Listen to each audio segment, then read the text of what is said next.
sexual como um parâmetro, um paradigma mais amplo do que a própria prostituição. Então, hoje, o motel, não há dúvida, não está incluído, só está incluído o lugar para a prostituição ou para outra forma de exploração sexual. O problema, e aí eu já te antecipo o problema na prática, né? Você fala, ai, professora, mas eu vi que saiu no jornal um sujeito, um grande figurão aí, e que não foi punido. Como é que ele faz a defesa? Pois é, o sujeito que é um mantenedor de casa de prostituição, muitas vezes ele se defende dizendo que o estabelecimento comercial dele não é voltado à prostituição, não é para a prostituição. Então, você imagina que eu abro aqui na esquina um barzinho, bacana, arrumadinho, bonitinho, e que é frequentado por pessoas com dinheiro e acaba virando um point de prostituição. Eu vou ser punida porque estou mantendo a casa de prostituição? Não, eu não estou vinculada ali à conduta das prostitutas, elas frequentam o meu estabelecimento, até porque senão haveria discriminação da minha parte, não é mesmo? E eu não estou facilitando o serviço delas, nada do gênero. Então, muitas vezes, o mantenedor de casa de prostituição se sai com essa, de que o estabelecimento dele não é voltado à prostituição, ele é voltado a shows, serve bebidas e etc., é frequentado por pessoas e ele não está diretamente envolvido nisso.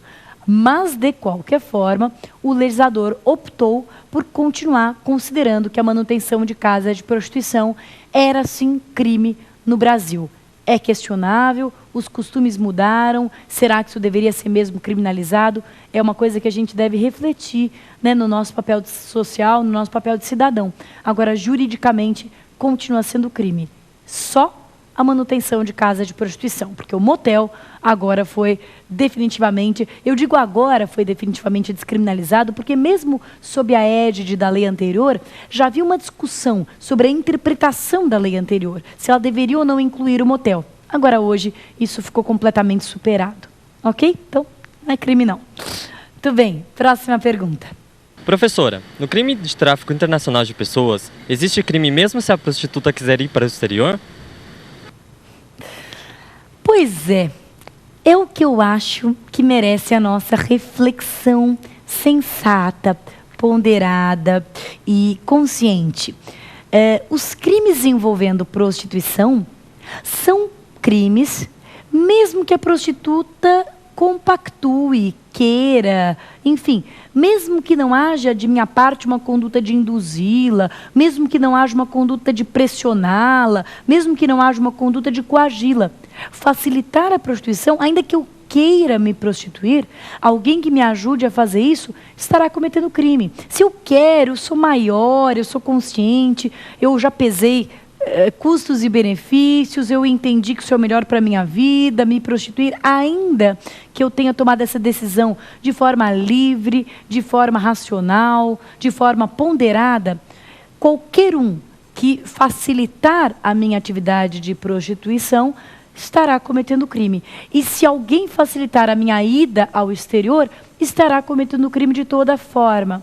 Eu acho essa pergunta pertinente, porque a grande maioria dos casos em que a gente vê o tráfico internacional de pessoas são casos em que há, sem dúvida nenhuma, uma grande dose de fraude, não é mesmo? Então as mulheres geralmente são, mulheres e homens, são aliciados, são seduzidos com as promessas de uma vida melhor, eventualmente de ganhar em dólar ou em euro. Muitas vezes vão para o exterior sem nem saber que vão para se prostituírem, vão achando que vão conseguir um trabalho ou que vão ser dançarinos e etc. e acabam tendo que se prostituir. Outros sabem que vão para a prostituição, mas acham, são iludidos com promessas de, como eu disse, uma vida melhor, uma vida de glamour, que muitas vezes, ou na maioria das vezes, não se verifica. Essas pessoas, longe da sua terra, longe da sua família, acabam sendo submetidas a inúmeros constrangimentos, a regimes de semi-escravidão que todos nós bem conhecemos. Isso não está certo, claro, é evidente. Mas a questão que se coloca é que mesmo que nada disso aconteça, haveria o crime. Quer dizer, ainda, imaginemos que eu tenho um empresário, eu decido me prostituir no exterior, E eu tenho um empresário que fala, olha, eu já sei, eu tenho uma casa aqui na Holanda, você vai trabalhar lá. Quer dizer, mesmo que não haja todos esses componentes de fraude, de coação, esses componentes de fraude, de coação, eles são muito comuns na prática, mas eles não são elementos do tipo. Então, mesmo que eles não estejam presentes, a prostituta quis, ela não foi iludida, ela não foi enganada, ela sabia o que estava fazendo perfeitamente, mesmo que seja com total conivência dela, conhecimento de causa e etc., haverá o crime. É o que eu havia dito. Na nossa sociedade, se considera que a prostituição viola a dignidade da pessoa humana e coisifica a pessoa, torna a pessoa um objeto. E isso não é bom, mesmo que a própria pessoa queira. Então, eu não posso evitar que a pessoa faça, mas qualquer um que ajude a pessoa a fazer deve ser punido. É o mesmo pensamento do induzimento ao suicídio.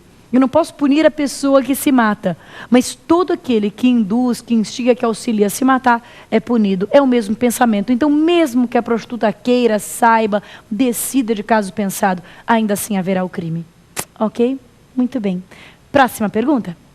Professora, se uma pessoa viaja para fora com a intenção de se prostituir, mas chegando lá ela desiste da prostituição, nesse caso, existe o crime de tráfico de pessoas?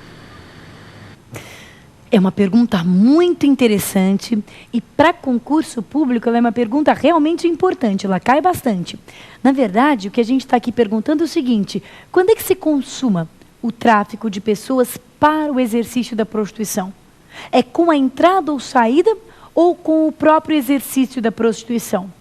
Ora, eu começo respondendo o seguinte, tráfico de pessoas haverá. Houve uma conduta, pelo menos um início de execução. Então, tráfico de pessoas para o exercício da prostituição haverá. A questão é tráfico tentado ou é tráfico consumado? É uma tentativa de tráfico de pessoas para o exercício da prostituição ou é um tráfico consumado? Quando se consuma o crime? É uma pergunta que cai bastante em concurso público. E a resposta, pela doutrina majoritária, há uma ou outra posição isolada, mas a resposta, segundo a doutrina majoritária, é que nesse caso existe um tráfico de pessoas consumado. O tráfico de pessoas para o exercício da prostituição consuma-se quando a pessoa entra ou sai do país. Ou no caso do tráfico interno, consuma-se com o deslocamento. Não é preciso o efetivo exercício da prostituição. Então, quer dizer, se o sujeito está lá e a prostituta é barrada ao tentar sair do país ou tentar entrar no país, ali no aeroporto ele é preso, quem está transportando a prostituta é preso, nesse caso houve apenas tentativa. Mas no caso da prostituta ou do homem que exerce a prostituição, realmente conseguir cruzar a fronteira, sair do nosso país, bom, nesse caso existe um tráfico internacional. E no caso do tráfico interno, o deslocamento já consuma o crime, existe um tráfico interno já consumados, mesmo que a prostituição não venha a ser exercida, seja porque a própria pessoa, a vítima, desistiu, seja porque ela foi impedida por motivos alheios à sua vontade, seja porque ela morreu, por qualquer que seja a razão. Ainda que não exerça a prostituição, existe o crime já consumado. Ok? Próxima pergunta, vamos lá. Professora, eu não entendi direito a diferença entre o rufianismo e o favorecimento à prostituição. O empresário é rufião ou não? Pois é, muita gente fica nessa dúvida. Até porque eu acho que muitas vezes o exemplo é dado de forma equivocada. Eu sei disso pela minha experiência como professora, que muitos alunos chegam à aula com essa ideia de que o empresário é o rufião. Mas veja bem, aqui nós temos um conflito aparente de normas. Você sabe o que é um conflito aparente de normas? Lembra daquela situação em que eu tenho, aparentemente, uma mesma conduta que pode ser enquadrada em duas normas. E como eu não posso responder por uma mesma conduta por dois tipos penais, esse é um conflito aparente de normas. Eu tenho que usar algum critério para dizer qual é a norma que vai prevalecer naquela situação. Então, vamos analisar com um pouco mais de detalhe a conduta do empresário. A conduta do empresário, a pessoa que agencia, que foi a pergunta aqui da colega, é de alguém que tem uma postura mais ativa, né? Quando eu falo o empresário, é alguém que me colocou em determinado lugar, é alguém que arruma o cliente para mim, é alguém que faz o contato, é alguém que fez o meu